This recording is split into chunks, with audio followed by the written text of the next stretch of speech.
రాష్ట్రంలో టీడీపీ మళ్లీ అధికారంలోకి వస్తుందని ఆ పార్టీ ఎమ్మెల్సీ రాజేంద్ర ప్రసాద్ ధీమా వ్యక్తం చేశారు. అసెంబ్లీకి 120 సీట్లు, లోక్సభ ఎన్నికల్లో 20 స్థానాలు టీడీపీకి వస్తాయన్నారు. ఓటమి భయంతో వైసీపీ నాయకులు ఒత్తిడికి గురవుతూ ప్రభుత్వంపై అసహనం వ్యక్తం చేస్తున్నారని రాజేంద్ర ప్రసాద్ మండిపడ్డారు.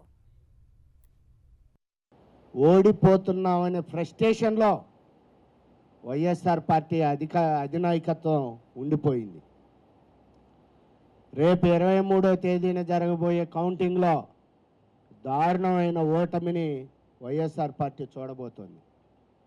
తెలుగుదేశం పార్టీ అధికారంలోకి వస్తుంది, తెలుగుదేశం ప్రభుత్వం ఏర్పడుతుంది, చంద్రబాబు నాయుడు గారు ముఖ్యమంత్రిగా ప్రమాణ స్వీకారం చేయబోతున్నారు. 120 ఎమ్మెల్యే సీట్లకి తగ్గకుండా 20 ఎంపీ సీట్లకి తగ్గకుండా మాకు రాబోతున్నాయి.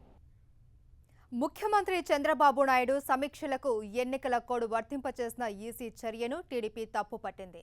చంద్రబాబు ఆపద్ధర్మ ముఖ్యమంత్రి అని వైసీపీ నాయకులు ఈసీకి ఫిర్యాదు చేయడంపై టీడీపీ ఎమ్మెల్సీ బాబు రాజేంద్ర ప్రసాద్ మండిపడ్డారు.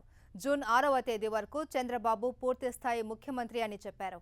వైసీపీ నాయకుల ఫిర్యాదుపై ఎన్నికల కమిషన్ ఏకపక్ష నిర్ణయాలు తీసుకుంటుందని ఆగ్రహం వ్యక్తం చేశారు. జూన్ 7న ఆయన పదవి స్వీకారం చేశారు, ప్రమాణ స్వీకారం చేశారు.